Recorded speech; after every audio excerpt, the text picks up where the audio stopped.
All right, we are live.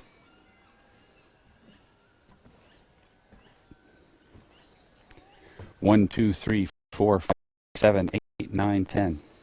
1, 2, 3, 4, 5.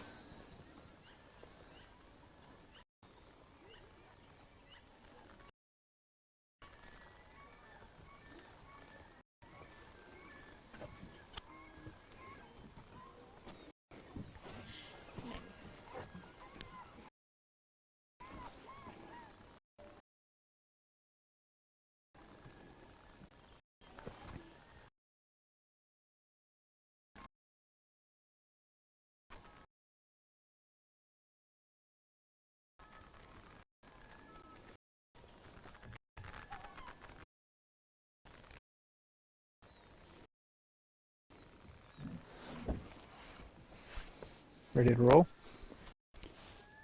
Well, are we going to need to restart? Some people say it sounds fine, and a couple of people say it. Yeah, Jonathan said it sounded okay to him. So.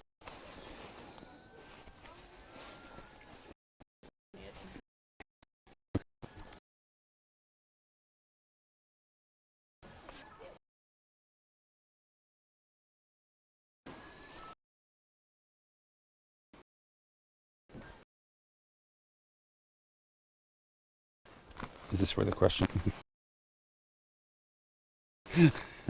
There. Okay. So good afternoon from Brooksburg. My name is Mike Fitz, and I'm a park ranger here at Katmai National Park and Preserve. And my name is Roy Wood. I'm the Chief of Interpretation for Katmai National Park and Preserve. For the next hour or so, what we're going to do is try to answer some of your questions about the bears of Brooks Camp and Brooks River area, but also today to try to celebrate the 97th anniversary of the creation of Katmai National Monument, which later became Katmai National Park. So it's kind of a special day for us. We don't get cake out here, of course, because we're standing on the wildlife viewing platforms, and you're not allowed to eat anything out here. But we'll probably have cake later, right? If Ranger Gene makes us some cake, yes. Oh, I'm sure we're going to have some cake then. For today's chat, if you'd like to ask us questions, we'll go ahead and get the questions rolling. We have some stuff to talk about first, but you can ask us questions by posting them on explore.org's website. If you go to that page at explore.org and scroll down below where the bear cam icons are and all the other webcam icons that Explore offers, you'll see a chat window, and you can plug in there, post your questions, and Ranger Gene will forward them to us today. Because we picked a chat time that was a little too late to get the usual assistance from Explore. And I know we've gotten some questions already, but we wanted to, as I said, talk a little bit before we start answering the questions about the creation of Katmai and how this place came to be.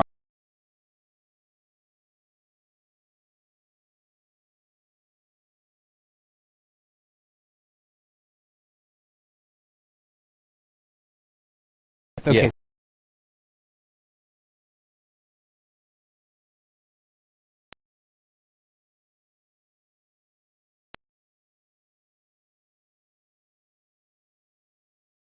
A little bit of the story.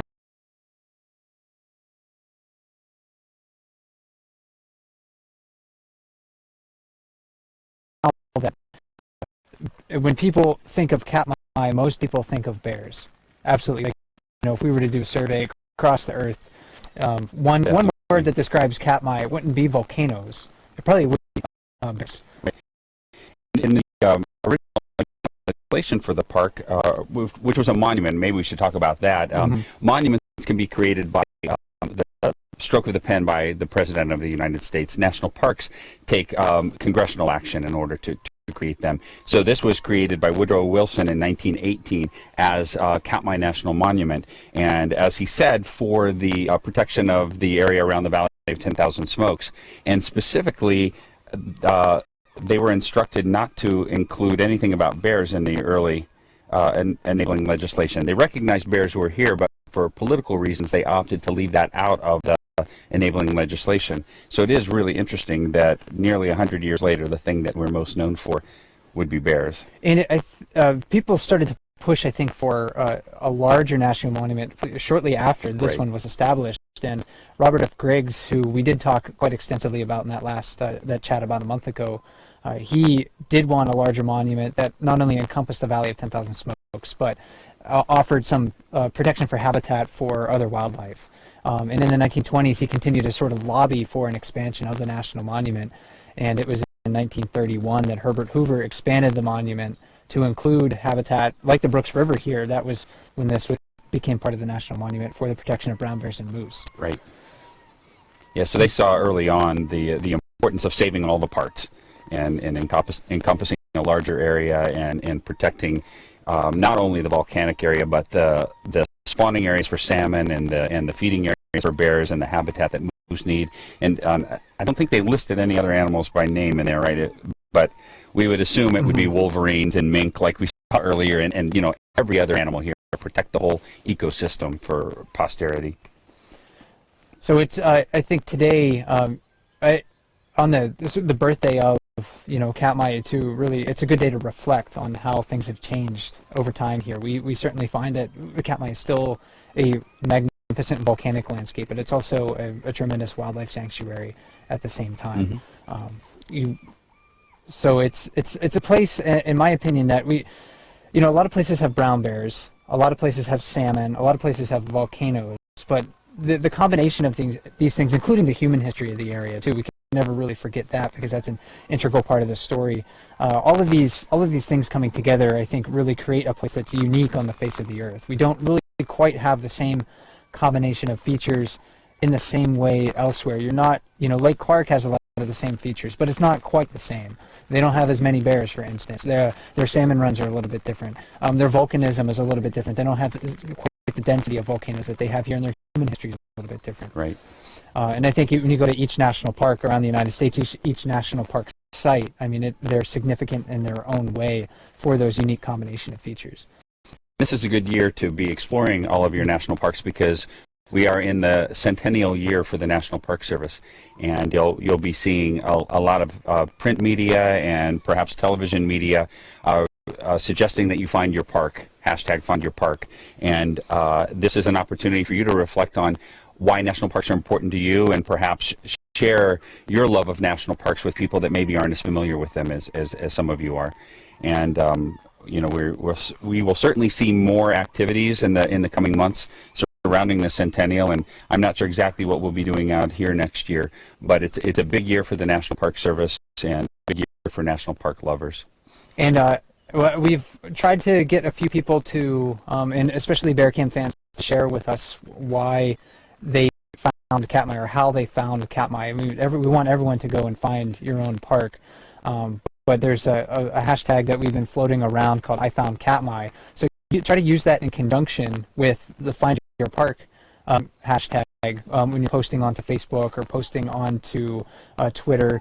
If you have art or poetry, or you just want to tell a little bit of a story about how Katmai is important to you, then definitely try to use those, and we'll periodically search for those on our social media feeds and try to share those with everybody, because I'm very curious to see how people find Katmai significant. I know why it means a lot to me, and I know you know why it means a lot to you, but of course it's just not important to rangers. It's got to be important to the American public too. Without the support of stewards around the country and around the world, then we wouldn't have national parks. So please share those stories with everybody.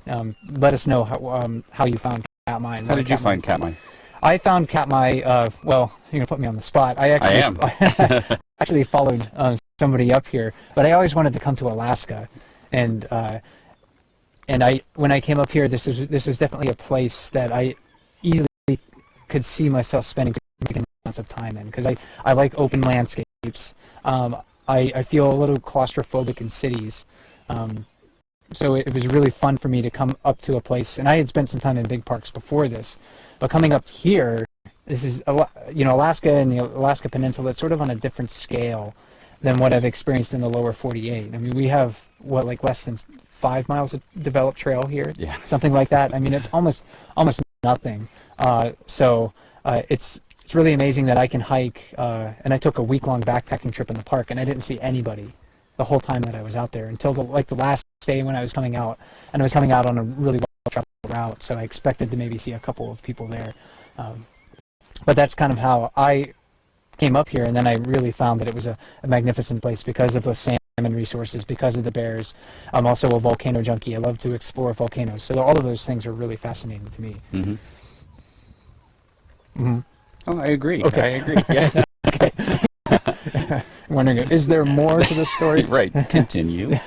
And I always wanted to be a park ranger, and heard about this place reading a National Geographic book when I was about 7 or 8 years old, and set my eyes on this place. And but it was originally for the volcanoes, but now I hardly ever even go up to the valley overlook and look at anything.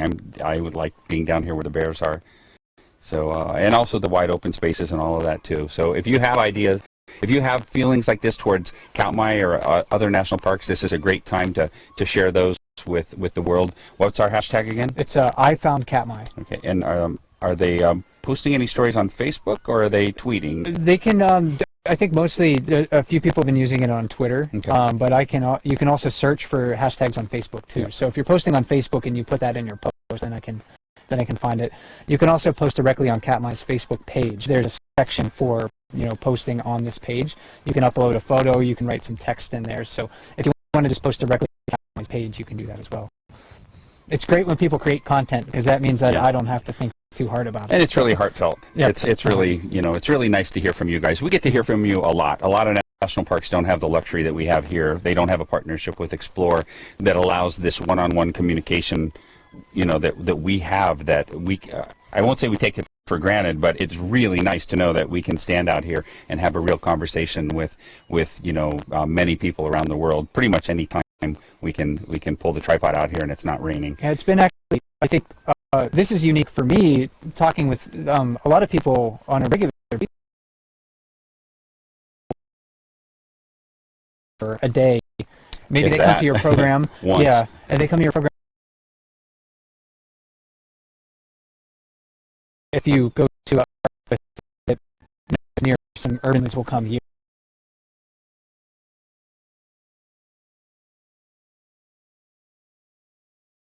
With people sometimes on a daily basis through the bear cams here. So yeah, I have enjoyed that. Found that it's nice to see that a lot of people have been paying attention to what we've been saying, and their knowledge of Katmai and bears has expanded greatly. And a lot of times you can answer the questions about these animals just as I can. Yeah, I think we both have enjoyed that a lot, where we go trying to answer questions that we see, and you guys have already answered them for us. And then also being out here on the platforms, and I think the whole level of conversation we have with people is on a different level now because of the homework, the pre-visit homework that you guys do. You get very familiar with the bears, and when you finally make it here, people really know a lot about this place and the animals here, and that makes it, I think, really a great experience for us to keep building upon that, whether it's virtually with the cams or in person. That I never got at any other park. So very cool. But we know that people are also very interested in what's going on along the river right now as far as bears, and there are bears around. There are some. Well, one thing I think we should talk about before we actually start answering any of these questions was that bit of interaction that we saw when we first got here on the platform and we were setting it up. Yeah, that was very interesting. As we were just coming up here, we looked off toward and I'm. Yeah, you can you're kind of pointing see. in the right direction. I can't see, the lens shade covers my house. We were coming up here. We saw.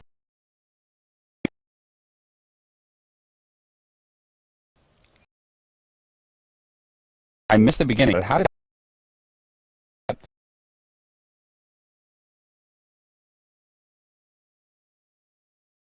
but what we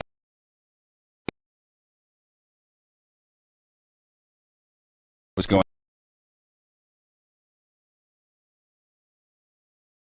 maybe had tried to approach Holly and her non-traditional family, and 503 decided he wasn't going to have anything of that and was chasing the spring cub away. And we saw them make a couple of loops around on the spit with him chasing this lone spring cub, and then they disappeared off out of sight. Is that what Leslie was able to Yeah, gather I from think that? that's what we were able to gather. But I don't. Unfortunately, I think we all kind of just glanced over and saw that bears were running. Sort We of could- mid, yeah. we could tell which bears it was, but we didn't really see what happened. Maybe that cub was just in the wrong place at the wrong time. It's the really young bears like that. We talk about how they're faced with a tremendous amount of competition from other bears, even other cubs. Bigger cubs from different families want to push them out of the way. So it could have just been walking along the river looking for some dead fish, and it just happened to encounter that bear family.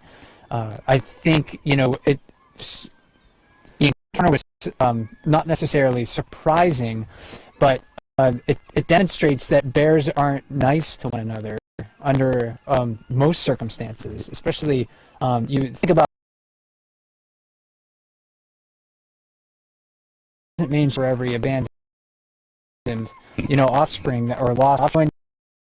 Me, it's just not her to do that. And then the 2.5-year-old, the adopted one, he is feeling big. He's feeling confident.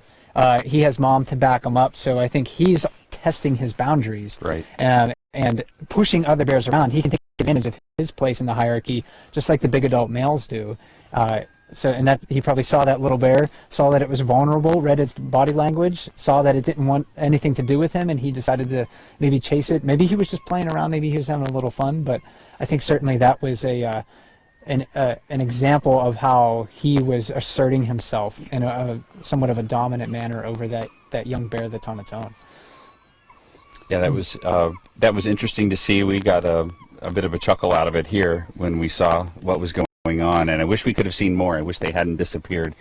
Shortly after they disappeared, I don't know, maybe 10 minutes later, a visitor walked out that way and looked around, and I evidently didn't see anything, because when he came back by, we asked and didn't make any mention of it. So we can only assume that they continued on in that general direction away from us, maybe a short distance into the woods.